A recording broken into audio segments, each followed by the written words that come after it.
All right, to make an expressive photo text like you see below with the word snow, we're going to use what's called a clipping mask, which means we're going to take a photograph and it's going to be clipped to fit inside whatever text you end up typing.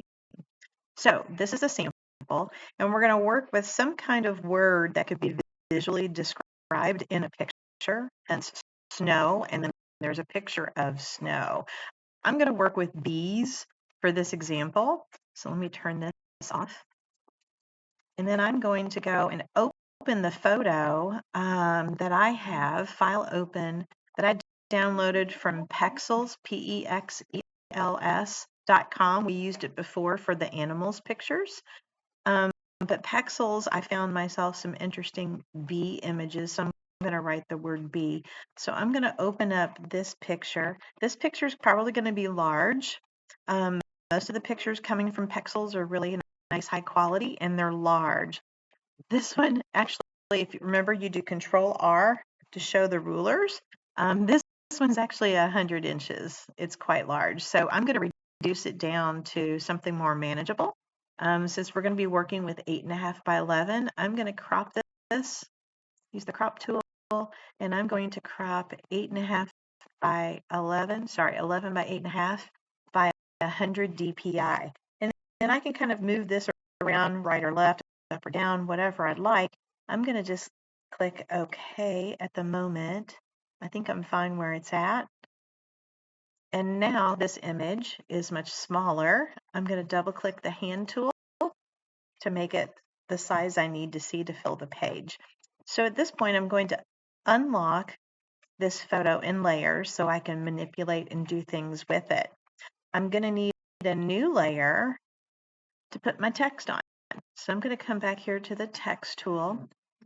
And what I suggest is to work with some kind of text that is bold and heavy. There's several of them if you look. This one right here, avocado black regular, that's pretty hefty. The sample from asphalt and Azo Sans Uber. So anything that has some openness or shape quality to the letters, that way you're able to see the maximum amount of picture inside those letters.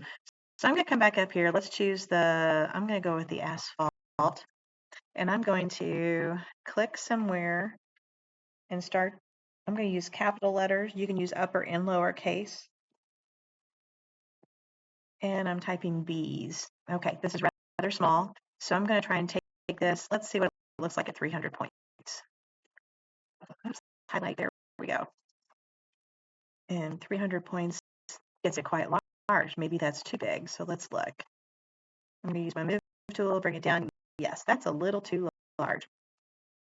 So back to the type tool. Let's type in something specific this time. Let's go 250 and hit enter. All right, so that brought it a little smaller. There we go. It's nice and big. Okay. So now I have my letters ready to go. What we need to do is we need to now move this picture layer above the letters. Okay. We can still see this outline of where the letters are living. But now I'm going to right click on the B photograph layer, and I'm going to go all the way down near the bottom where it says create a clipping mask, and it's going to clip around the photo and leave just the letters and the picture. Okay, so look at that. Easy peasy, create a clipping mask. From here, you can still move the picture around. Notice how we're on this layer 0. So I could move the picture around to get the section of bees I'm most interested in and see which ones I like. I kind of like being able to see some of their tails, the stripes there, some of their little eyes. But you still have capability of moving around the letter to get what you want. Okay, I'm going to move this back up a little bit here. Make sure you don't have any black showing. That's the mask. Okay, so we want to have just the picture fitting inside there. Now, that's the clipping mask. Let me show you some other fun things that we can put inside and around them to make the letters start to look dimensional. So from here, let's select all.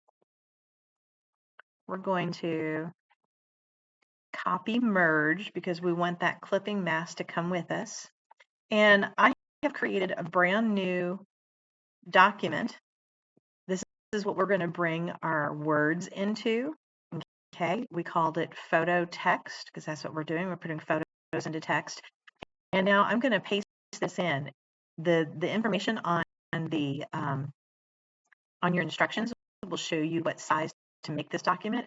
It looks like we have an 11 by 8.5. So now I'm going to come under edit and paste, and there is my letter. Okay, I'm going to bring this up just a little bit more, a little bit higher. I can also make this just a little bit smaller. I can shrink this down, kind of fit whatever size I'd like to have now, and click done. I want to show you some special effects. These were some of the options of one of our other projects. So as long as the objects, the letters, the photo letters are chosen, you can come down here into the FX part of our layers. So click on FX and click on blending options. Blending options allows us the opportunity to do a lot of different things to our letters. There we go. I'm going to move that down so we can kind of still see the words. Bevel. This was one of our words, word of the day, how you can make something look as if it has diagonal or beveled sides, right? And it makes the letters feel as if they're raised. If you click on the actual words of bevel or contour, you get options. And this is where you could choose how strong the size or the height of it's going to be. You can change its depth of how deep. I'm going to pull that up. You can see like some of the sharper corners up here that it feels a little dimensional. You could soften the corners so they're not so strong or folded, right? Here they're very folded. There they start to soften out. So you can kind of choose some of those things. You can always choose the opacity of how much you see of the shadows. Notice the higher I go here, the more black we see on the shadowed edges versus the transparency on the sides. So this allows you to really create a personalized letter. It also lets you do things like if you wanted an outline stroke, if you wanted to have a drop shadow, we can click on the word drop shadow. When you click on the word, it gives you more options. So you could choose the opacity of it, right? You can choose the angle in which the drop is happening. All right, so we can keep going around this way. You can create a difference of the size. I'm going to bring my opacity up a little bit. how far the distance is dropped, right? This almost kind of looks a little bit like, there's a pretty strong light and it's separated from the letters. So you can choose how much or how little, how fuzzy or how clear, okay? One of the other features of this down here is called noise. Noise gives texture to anything. Look at it almost looks like pointillism in the background. So that is what noise appearance looks like. It kind of creates a filter of texture. So these are just some different things that you can kind of mess with. Try some of them. What does it look like with an outline stroke on it? I don't know. It's got a fine one right now, but again, if you click on the words, you can choose how thick of an outline stroke do you want them to have. So you can play with special effects, okay, along with creating words with the appearance of the definition inside of them with the photo. So I'm going to ask that you create 4 of these. You use different lettering styles, so it's not always the same lettering. Maybe alternate between upper and lower case.